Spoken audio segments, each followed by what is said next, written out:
I love your quote, Gloria, about change is like building a house from the ground up.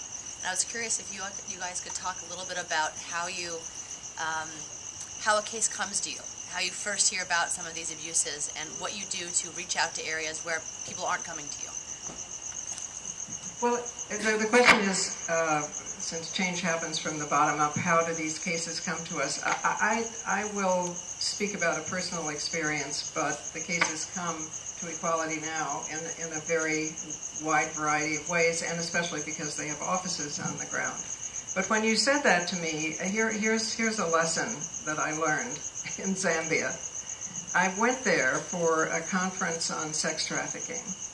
Then I went to stay with friends who are activists who live along the Zambezi River, and I ended up sitting on a tarpaulin in the middle of a field with 30 women from the surrounding villages, of poor women who were vulnerable to going to Lusaka and becoming sex trafficked.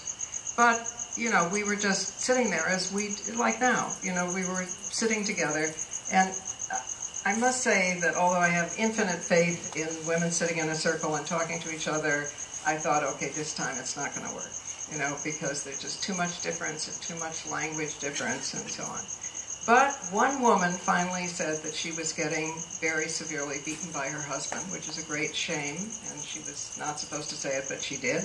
Then other women began to say unsayable things. It became a group in a very familiar way.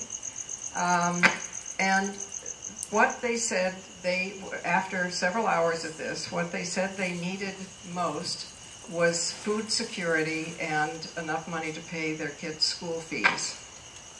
In order to do that, they needed to grow maize. In order to grow maize, they needed an electric fence to keep the wildlife and elephants from eating the maize, right?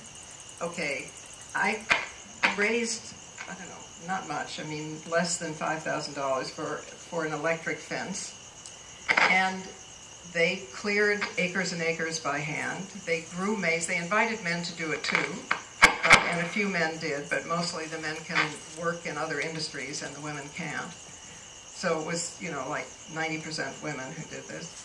They grew maize. They had enough left over to sell to pay the school fees. When I went back the next year, they were singing songs to the maize. They were dancing. You know, it's where the bump came from, I discovered, because we were all under the tree doing the bump.